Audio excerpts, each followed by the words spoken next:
What's going on, shrimp keepers? It is Saturday. Jeez, my days are all confused. But it is Shrimp Saturday, which is a great freaking day because I have something really cool for you guys. I'm going to be talking about royal blues. I'm not going to be talking about really how to breed them. I'm more or less going to be talking about specific tips for breeding them, for keeping them, for having a successful colony. I did a video on how to breed them in a past, I don't even know, 4 or 5 months ago. I'll link that down below in the description.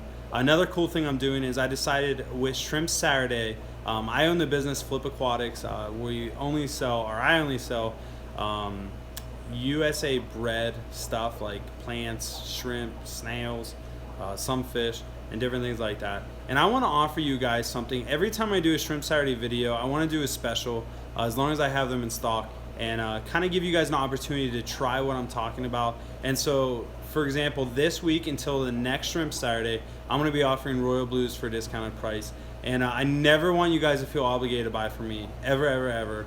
YouTube is why I do what I do, and I love you guys. And it's just my way of, hey, if you want them, buy them. If not, that's cool too. But every sale counts, and I really appreciate all of your guys' love and support.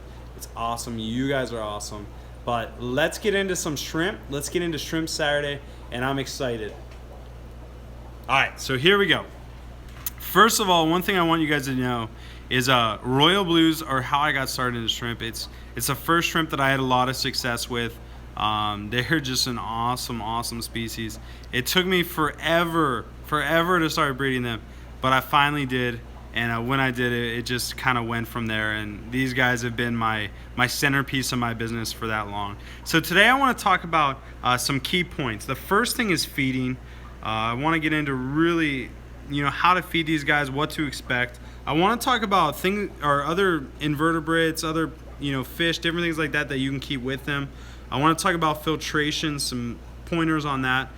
Culling, how to get rid of bad shrimp, more or less, to keep the population good, keep the colony thriving. I want to talk about the difference between orange-eyed black tigers and royal blues, which is a question I get all the time.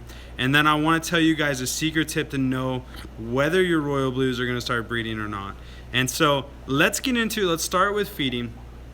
First thing to know is these guys are high, they love protein. They need high amounts of protein. So protein-rich foods are great for them. And so one little tip that I've learned is I keep snails in all my tanks, but especially with these guys. And the reason why, and again, I made a video on that. I'll link it down below if I remember. But check that out, because snails are great for aquariums. But anyway, let me get back on track. I always get sidetracked. Royal blues love their protein, and so if they feel deprived, if they're not eating enough, they're going to start killing snails. And so as you look around, you see a snail graveyard. Again, there's some snails in here still alive. There's a couple, and if you're not feeding them the protein, they're going to find it one way or another, and so they will start killing snails. And so they are extremely aggressive when it comes to feeding. They want their food. They're going to force all the other shrimp away. The baby shrimp are going to get much food. And so it's key to feed these guys a lot in small quantities for the reason that you want them all to get their appropriate amount of food. And so what can you keep with this species?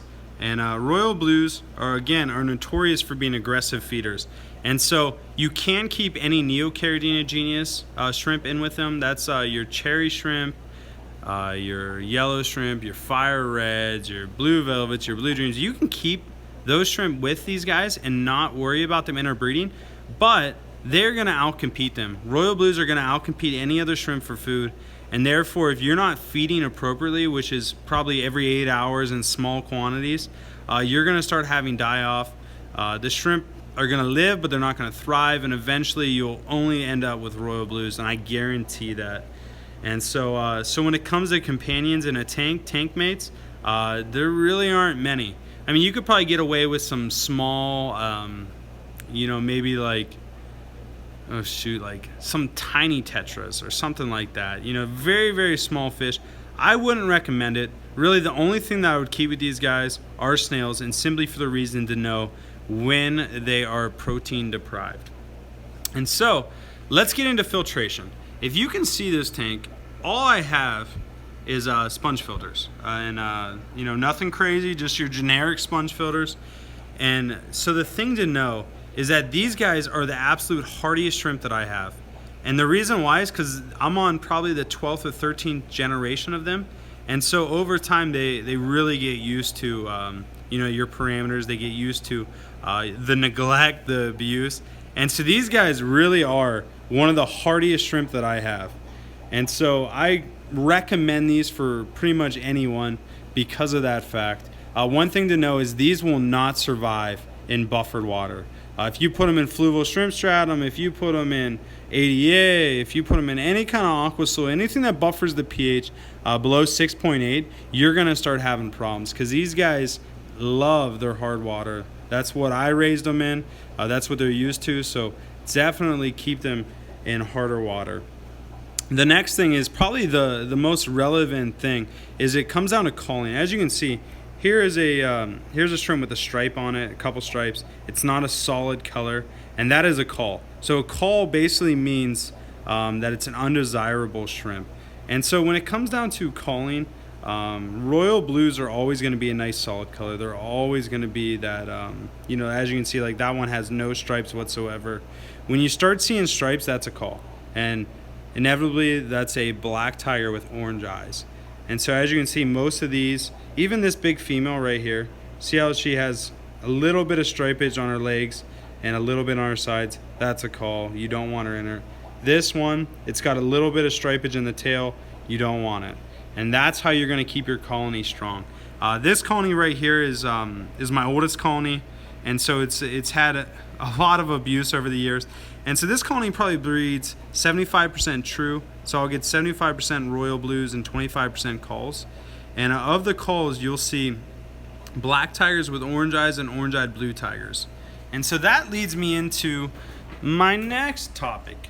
The difference between orange-eyed blue tigers and, not orange-eyed blue tigers, orange-eyed black tigers and royal blues.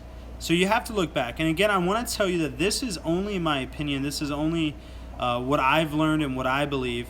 And I've done research over the years of having this, which is, 4 years. So it's not extensive, but I feel like it's extensive enough for me to make this statement. So orange-eyed blue tigers and black tigers with black eyes were mixed probably, 10 years ago. And that's what created the royal blue. And so crossing the black tiger back with the orange-eyed blue tiger over many generations led to what you see now. And that is a nice quality, just dark blue shrimp. And so what's the difference between an orange-eyed black tiger and a royal blue tiger? And it comes down to striping. A royal blue has absolutely no stripes, and it's a nice blue color, whereas a black tiger with orange eyes definitely has stripes. And so inevitably they have the same genetics. And the way that I like to talk about this is when you see a Taiwan bee, that a panda, for example, a black panda, when they're born they are blue. They're always blue when they're born. Everyone that I've ever seen is blue. And then as they grow older, they turn black. When you look at them when they're adults and you shine a light on them, they are black. And so with these guys, what I do is I put them in a specimen container and I will shine a light underneath them. I'll shine a light above them and check the color. And you'll see a nice deep dark blue color. And that's how you know you have a royal blue. Now, that doesn't mean an orange-eyed black tiger can't be bred into a royal blue, because it definitely can. And it doesn't mean a royal blue, a royal blue could definitely revert back to a black tiger. It just depends on how transparent they are, how blue they are. And I'm going to give you an example of that in a little bit. So before I really get into it, I said that my colonies usually breed about 75% royal blue and 25% culls. But one thing to know is you'll also get orange-eyed blue tigers out of it. And the difference between an orange-eyed blue tiger and a black tiger with orange eyes is the striping. So a orange-eyed black tiger, and I know this is getting confusing because there's a lot of names getting thrown out there because I get confused. But an orange-eyed black tiger is always going to have ununiform stripes. The stripes are always going to be different. They're not going to be uniform. Like if you look at the one in the middle of the screen, you can see the stripes are just completely random. They're all over the place. They're not uniform. Whereas you look at these ones, the stripes are kind of uniform, but still, a little bit different. Whereas An orange-eyed blue tiger is always going to have the consistent stripes. It's always going to have the generic tiger stripes, and that is how you know. And of the 25% calls that I get from a royal blue colony, I'll get probably 20% of those will be your black tiger, and then the 5% will be your orange-eyed blue tiger. And so now let's get back on track to the difference between a black tiger and a royal blue tiger. And as I said, the only difference is striping. Black tigers with orange eyes will have striping, whereas orange-eyed royal blues, jeez, royal blues will be solid, completely solid, not one trace of striping. And so this is how I tell. I get the shrimp up in a specimen container, a dip and pour, whatever you want to call them. I get a bright light and I shine it on them. And as you can see, definitely blue. And in most pictures, people say, oh no, German royal blues are, much bluer. And really, it just comes down to lighting your picture, how you edit your pictures. And really, a royal blue is a royal blue. Not saying that you can't breed them to show better color, because you definitely can. But color comes with age and so on and so forth. And one thing I really wanted to point out, and this is where it comes down to when you know your royal blues are getting ready to start breeding. Let me see if I can get the light just right. See the red, the rusty color? Now this is a royal blue, and it's an adult. And when they get ready to start breeding, they turn this like nice deep dark red color. And let me see if I can get a better example. It's not really showing up great, but if you can see, a lot of these are a nice red color. Let me see if this will help. Yeah, like look at this one. You see that? Like these guys are right on the verge of breeding. And so if you really want to know if your royal blues are getting ready to breed, shine a light on them. If they start turning red, then it's breeding time, baby. And so that's my pointer. That's how I always check. So like these guys breed probably three times a year, maybe 4 if I'm really lucky. And so just keep an eye out for the red color. And when that starts coming out, you'll look for buried females, and then start feeding your Bacter, start feeding your baby foods, different things like that. And you'll get some, you'll get that nice biofilm when they're ready for the babies. And so that's my little tidbit of advice. I'm sorry that it was a long video. I'm sure I was scatterbrained at some point. I know somebody always comments like, man, slow down. But I'm just excited. I love what I do. I'm absolutely a hobbyist before I am a business. And it's just great to be able to share a little bit of knowledge that I've learned and, see where I've come from. And it's so cool to be able to share with you guys. And hopefully you guys have the same success that I had. And it's just so exciting. I love each and every one of you. You guys have no idea how much you mean to me. And I hope this video helps. I hope that it spreads the love for royal blues, because I absolutely adore them, and I think they're the best shrimp. Again, they're hardy. You can't beat it. So you guys make it a great weekend. Stay safe out there. I know it's Saturday night. I'm sure some of you are out there partying. You're watching this on Sunday morning, but get to church. No, I'm just kidding. You do what you do.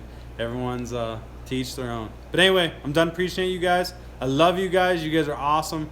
Thank you for the support. Make it a great week. Later.